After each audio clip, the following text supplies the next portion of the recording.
Halo semuanya, kembali lagi dengan kami. Saya Priska Santiarta Sinte Dan saya Yohana Sibarani di podcast Biriver, bincang-bincang berilmu. Nah, kali ini kami akan membahas mengenai pinjaman online atau pinjol. Kamu bisa nggak nih jelasin apa itu pinjol?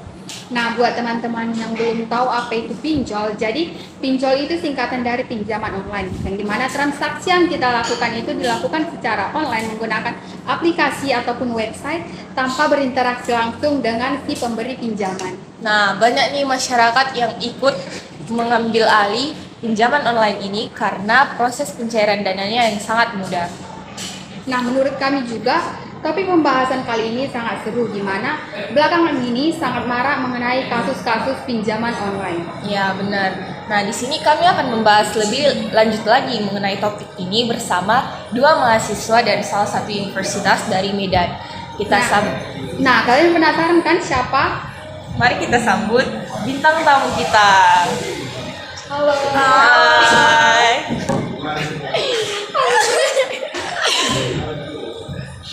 Selamat dulu. Ya. Nah, buat kakak atau abangnya bisa perkenalan diri dulu. Siapa dulu nih? Cantiknya aja dulu ya. Oke, baik. Perkenalkan, nama saya Yohana Esther Monica. Saya seorang mahasiswi di Universitas Negeri Medan dengan prodi Bisnis Digital. Kalau abangnya? Kalau saya Perdana Martinez Sidabutar, saya seprodi dengan kakak ini. Baik. Nah, di podcast kali ini kita kan akan membahas pinjol. Sebelumnya, nah, kakak dan abangnya udah pernah nggak sih dengar kata pinjol atau udah pernah nggak sih melakukan pinjaman online? Siapa sih zaman sekarang nggak tahu pinjol? Iya sih? benar. Pinjol kayaknya udah nggak asing lagi deh di telinga. Oke. Tapi kalau dibilang udah pernah pinjol atau belum sih ya. Abangnya udah pernah belum? Belum sih. Mau coba gak? Rencana ada. Aduh. Untuk apa tuh? Cacar. Iya. Oke. Next. Nah, kita masuk ke pembahasannya ya. Jadi menurut kakak atau abang, apa sih itu pinjol? Terus apa tujuannya dibuatnya pinjol ini? Oke. Jadi pinjaman online atau yang biasa kita sebut pinjol adalah aplikasi pinjaman uang secara online, di mana pinjaman tersebut menggunakan platform digital, bisa berupa aplikasi ataupun situs web. Jadi kenapa adanya pinjol ini tentu dibuat untuk mempermudah masyarakat yang membutuhkan dana, apalagi masyarakat yang membutuhkan dana secara cepat. Ketika kita membutuhkan dana secara mendadak, maka disitulah pinjol keluar menjadi solusinya. Solusinya pinjol. Iya. Kalau abang, Kalau menurut saya sih nggak beda jauh ya dengan apa yang dibahas kak, yang sudah dibilang kakak ini. Tapi tujuan pinjol itu lebih mempermudah aja. Memang sama sih sebenarnya. Cuman kalau pinjol ini kan kita nggak perlu lagi kan ke bank atau apa untuk meminjam, hanya dengan menggunakan aplikasi aja. Lebih cepat, lebih singkat. Iya. Hanya dengan mengisi data diri aja kita sudah bisa meminjam. Iya, gitu. benar. Nggak perlu lagi repot-repot. oke. Kan tadi kakak dan abang membahas nih aplikasi pinjaman online. Bisa nggak di-spill nggak sih aplikasinya beberapa gitu? Apa ya? Nggak tahu banyak sih. Iya, dana rupiah kurasa ya. Apa? Iya, dana rupiah Dana masuk. rupiah. Iya, Oke, dana aku rupiah, laku. aku laku. Lalu Cicil apa lagi ya? Cicil. Iya, Iya. cicil. Oh, kurasa. cicil. itu aja sih yang kami tahu. Soalnya kami juga belum pernah pinjol. Iya. Oke. Nanti Baik. setelah ini kami pelajari akan mau pinjol kan. Abangnya mau coba kebetulan. Oh, iya. Iya, buat jajan kan? Iya. Si rencana lagi. Bagi-bagi kali bang. Aku yang bayar sendiri. Aku yang bayar sendiri. Nah, Oke. tadi kan kata kakak nih pinjol itu untuk mempermudah masyarakatnya dalam pencairan butuh dana gitu kan. Nah, tapi kenapa banyak berita-berita dari banyak platform begitu pinjol itu membuat nasabah bunuh diri? Nah, jadi pinjol ini sebenarnya ada dua. Dia ada pinjol yang ilegal dan ada pinjol yang legal. Oke. Nah, jadi kalau misalnya pinjol yang legal atau pinjol yang resmi, dia tuh udah dilindungi sama OJK. Nah, jadi kebanyakan nih nasabah yang bunuh diri karena dia menggunakan pinjaman online yang ilegal, yang nggak resmi. Jadi biasanya kalau misalnya pinjaman online yang nggak resmi nih, biasanya mereka menagih itu dengan sikap yang agresif. Terus mungkin akan timbul ancaman, penekanan gitu yang membuat nasabah stres secara finansial gitu kan. Dia juga di situ mungkin keadaan dia mendesak, dia belum ada uang untuk membayar. Ujung-ujungnya pikiran dia nih buntu nih, nggak tahu lagi mau ngapain gitu kan. Ujung-ujungnya dia melakukan bunuh diri. Itu tadi pikiran bunuh diri ini tadi muncul gara-gara tekanan tersebut gitu. Ada juga yang datanya disebarkan juga, itu juga salah satunya yang buat orang jadi ya malu rasanya kan. Iya benar. Apalagi dibuat jadi Yang hal yang memalukan. Iya, diedit-edit kan. Tidak senonoh. Apalagi sekarang teknologi udah maju banget. Jadi gampang Ya, banget sih. untuk ngedit-ngedit. Oke. Nah, tadi kan kakak ada bilang tentang aplikasi pinjol yang legal dan ilegal. Nah, bisa di-spill gak sih kepada penonton kita cara membedakannya yang ilegal sama yang legal ini? Nah, jadi kalau misalnya aplikasi pinjaman online yang legal tuh itu udah dilindungin sama otoritas jasa keuangan. Ya udah resmi itu. Udah memenuhi syarat dan persyaratan yang dikeluarkan oleh lembaga. Terus dia bersifat tidak memaksa. Jadi pinjamannya itu ya memang kita yang pure memang mau datang untuk pinjam. Beda halnya dengan pinjaman online yang ilegal. Mereka yang menawarkan diri. Mereka yang kadang menyongsor gitu loh. Kayak melalui telepon. Iya. Lalu pinjaman bisa dibedakan juga melalui bunganya. Biasanya pinjaman online yang ilegal tuh bunganya itu lebih besar. Lebih menyusahkan sebenarnya ya. Tapi kebanyakan masyarakat sulit untuk membedakan antara yang Jadi kalau secara gampang bagaimana sih masyarakat tahu bahwa itu udah dilindungi OJK atau tidak? Apakah sudah ada tertulis di aplikasinya atau macam mana? ya kan bisa saja kan, sekarang kan teknologi sudah canggih, kita bisa aja nge-searching dari Google kan. Kita cari aplikasi pinjaman online yang memang udah resmi yang mana gitu. Oke, tadi kan kita ada bahas kasus bunuh diri nih karena pinjaman online. Terus bagaimana kalau peminjam yang bunuh diri ini, apakah utangnya akan diwariskan ke keluarganya? Boleh dijawab?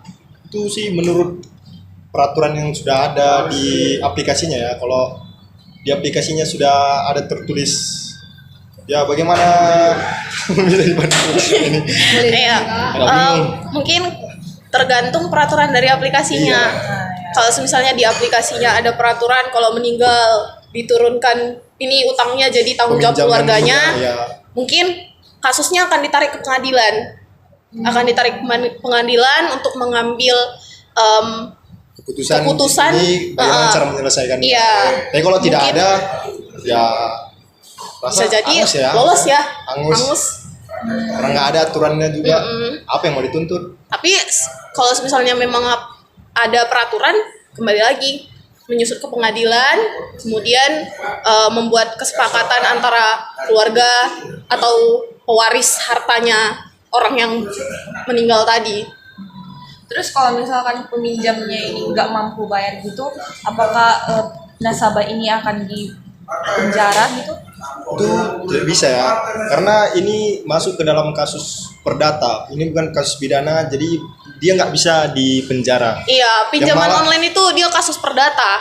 Kalau bagi peminjam, bagi nasabahnya itu Tapi- perdata. Yang pemilik aplikasi pinjol ini itu yang bisa dipenjara. Iya.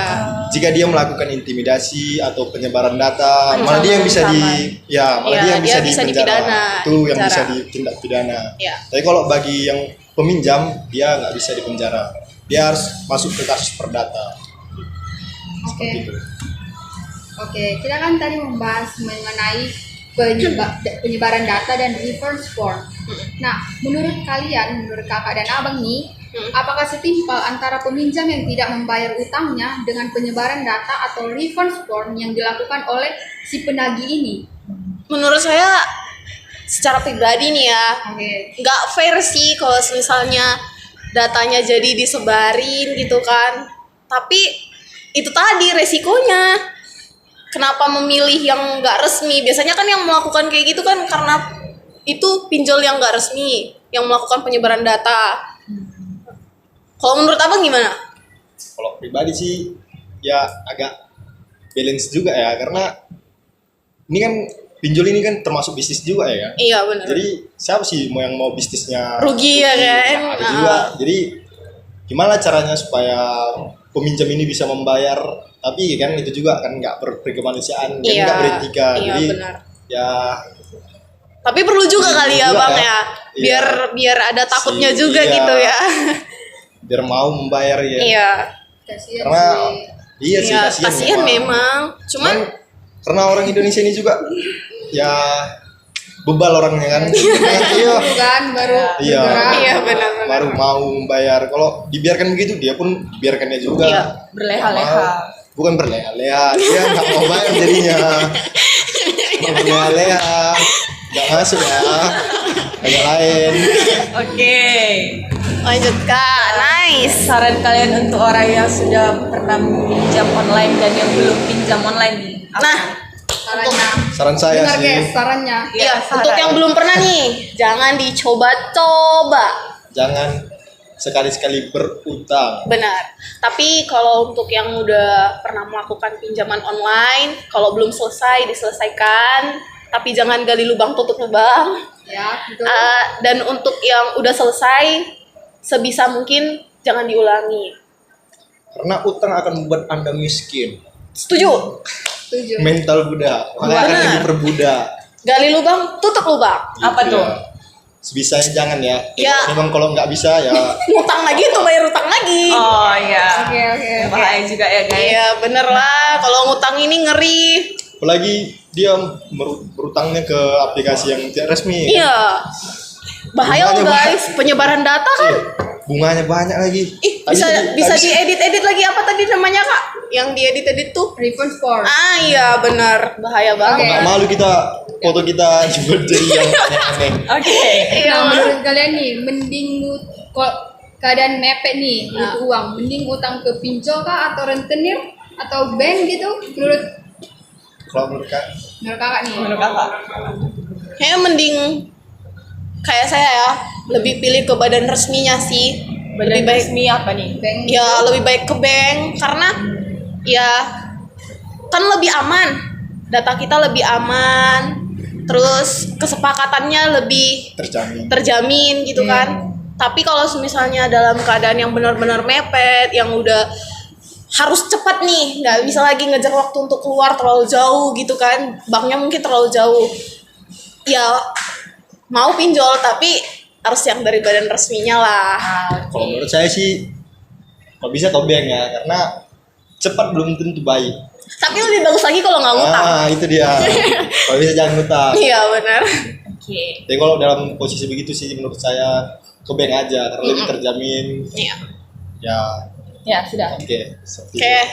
itu. Oke teman-teman, demikian podcast kami dan untuk kakak dan abangnya terima kasih telah meluangkan waktu untuk datang ke podcast kami. Iya. Oke. Jangan lupa like. Dipaksa sih guys.